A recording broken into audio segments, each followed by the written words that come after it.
আসসালামু আলাইকুম রহমতুল্লাহি ওবরকাতুহু। প্রিয় বন্ধুগণ, এমন একটি দোয়া এবং ইস্তেগফারের সাথে আপনাদেরকে পরিচয় করে দেব, যাহা আমল করলে, যে দোয়াটি পড়লে, যে ইস্তেগফারটি আমল করলে আল্লাহ রাব্বুল আলামিন আপনার আমার রিজিকের মাধ্যমে রিজিক বৃদ্ধি করে দিবে, রিজিকের মাধ্যমে বরকত দান করবে।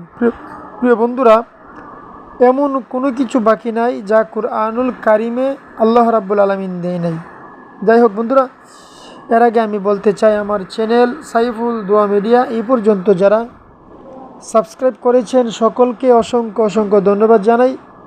আর যারা এখনও সাবস্ক্রাইব করেননি, আমার চ্যানেলটি সাবস্ক্রাইব করে পাশে থাকা বেল আইকনটি বাজিয়ে দিবেন। প্রিয় বন্ধুরা, এমন একটি দোয়া, যেই দোয়াটি আপনার জীবনকে পাল্টিয়ে দিবে। বন্ধুরা, কুরআনুল কারিমে আল্লাহ রাব্বুল আলামিন সকল কিছুর পথ খুলে দিয়েছেন। আমল করো। আল্লাহ রাব্বুল আলামিন বলে, বান্দারা তোমরা কি করো? আমল করো, এবং তোমরা আমল করলে আমলের মাধ্যমে যাহা চাইবে তাহাই তোমরা আমি আল্লাহর কাছ থেকে তোমরা খুঁজে পেয়ে যাবে। বন্ধুরা, রিজিকের জন্য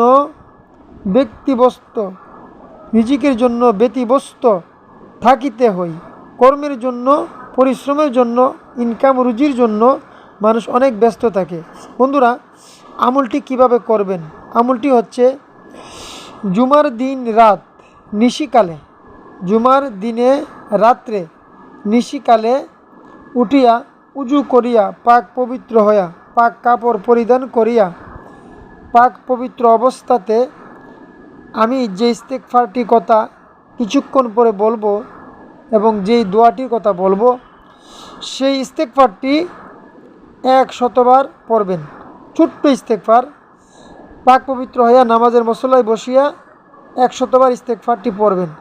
এবং আরেকটি দোয়া আছে, আমি কিছুক্ষণ পরে বলছি, সেই দোয়াটি 100বার পড়বেন।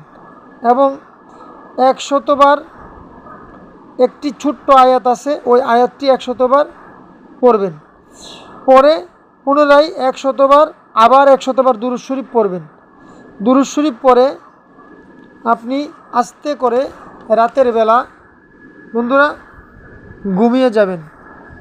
ইনশাআল্লাহ ঘুমিয়ে যাবার পরে আপনি স্বপ্নে সে দেখিতে পাইবেন যে কোনো উপায়ে তাহার রিজিকের সফলতা আসিবে এবং আর্থিক উন্নতি হয়ে যাবে। আপনি স্বপ্নে দেখবেন ইনশাআল্লাহ সকালবেলা ঘুম থেকে উঠে আপনার যেই কোনো একটি রিজিকের ব্যবস্থা হয়ে যাবে।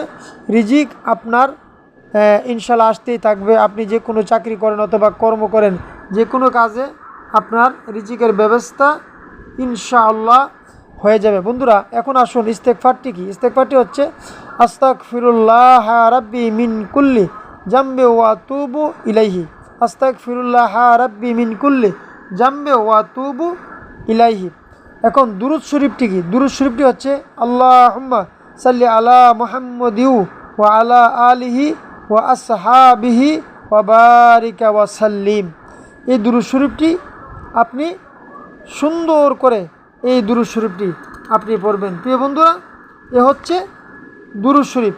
আর কুরআনুল কারীমের আয়াতটি, যে আয়াতটি আপনি পড়বেন, এই আয়াতটি হচ্ছে, ওয়ামান কাদিরা আলাইহি রিজকুহু ফাল ইউনফিকু মিম্মা আতাউল্লাহু ইলা ইউকালিফুল্লাহু নাফসান ইল্লা